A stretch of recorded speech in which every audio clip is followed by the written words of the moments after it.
আসসালামু আলাইকুম, welcome to my channel Mehedi's and moms life. কাছে দূরে দেশ এবং দেশের বাইরে যে যেখান থেকে আমার আজকের এই ভিডিওটি দেখছেন, আশা করছি আল্লাহর রহমতে সবাই ভালো আছেন। আমরা আলহামদুলিল্লাহ আল্লাহর রহমতে ভালো আছি।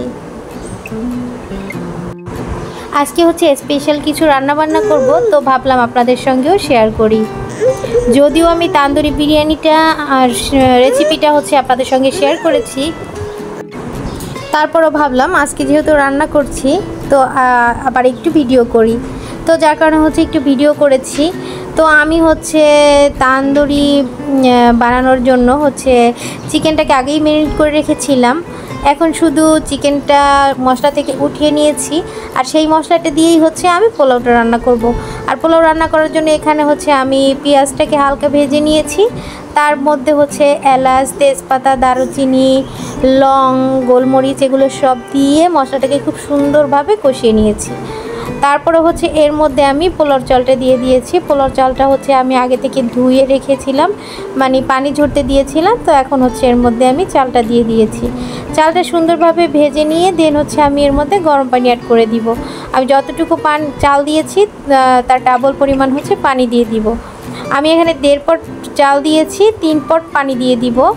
তো গরম পানি দিয়ে দিব আমি এখানে। যারা এখন পর্যন্ত আমার ভিডিওটি দেখা শুরু করেছেন, না টেনে পুরোটা দেখার জন্য অনুরোধ করছি। যারা আমার চ্যানেলে নতুন, প্লিজ আমার চ্যানেলটিকে সাবস্ক্রাইব করে দিবেন, আর যারা সাবস্ক্রাইব করেছেন তাদেরকে অসংখ্য ধন্যবাদ। ভিডিওর কোনো অংশে যদি এতটুকু ভালো লেগে যায় তাহলে প্লিজ একটি লাইক দিয়ে যাবেন। আপনাদের এই একটি লাইক এই ভিডিওটি আরও অনেকের কাছে পৌঁছে দিবে।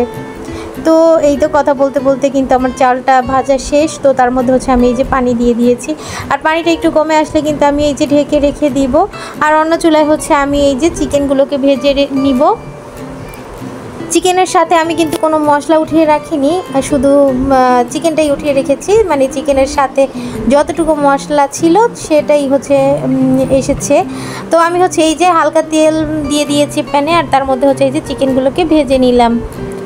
তো এই যে পোলাওটা কিন্তু আমি দমে রেখে দিয়েছিলাম, তো এটাও কিন্তু সুন্দরভাবে হয়ে গেছে। তো এখন হচ্ছে আমি এই যে উপর থেকে সেই তান্দুরি চিকেনগুলো দিয়ে দিচ্ছি। চিকেনগুলো দিয়ে আমি হচ্ছে ঢেকে রেখে দিব 5 মিনিটের জন্য, যাতে করে চিকেনের স্মেলটা পোলাওয়ের মধ্যে যায়।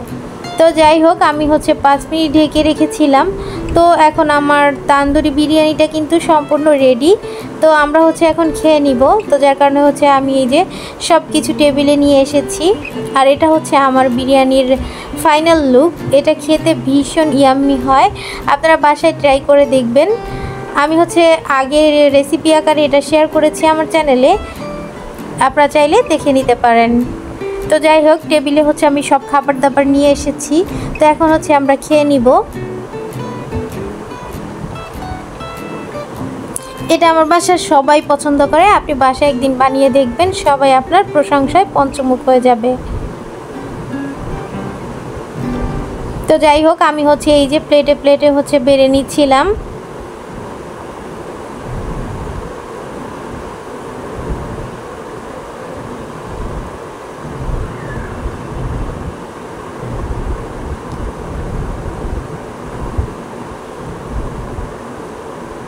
টমেটো শসা দিয়ে হচ্ছে আমি একটা সালাদ করেছিলাম, তো সেই সালাদটাও হচ্ছে নিয়ে নিচ্ছি। আর বিরিয়ানি খাবো, কোক বা 7 আপ এই জাতীয় কিছু খাওয়া হবে না তা তো হয় না। তো যাই হোক, রিচ ফুড খাওয়ার পরে একটু না খেলে ভালো লাগে না। আর সন্ধ্যাবেলা হচ্ছে মেহেরিসের বাবা এই যে হচ্ছে নিচে নেমেছিল, মানে একটু হাঁটতে গিয়েছিল। তো আসার সময় আইসক্রিম নিয়ে আসছে। মেহেরিস হচ্ছে ইদানিং খুব আইসক্রিম খেতে চাচ্ছে। তো এই যে মেহেরিসকে হচ্ছে আইসক্রিম দিয়ে দিলাম। তো আমি হচ্ছে ওকে খাইয়ে দিতে নিচ্ছিলাম, কিন্তু ও হচ্ছে খাবে না, একা হাত দিয়ে খাবে। আর একা হাত দিয়ে খেতে গিয়ে এই যে কি অবস্থা করতেছে, সব ফেলে দিচ্ছে। তো যাই হোক, এটাই ছিল আমাদের আজকের ভিডিও। দেখা হবে নতুন কোনো ভিডিও নিয়ে। সবাই ভালো থাকবেন, সুস্থ থাকবেন। আল্লাহ হাফেজ, আসসালামু আলাইকুম।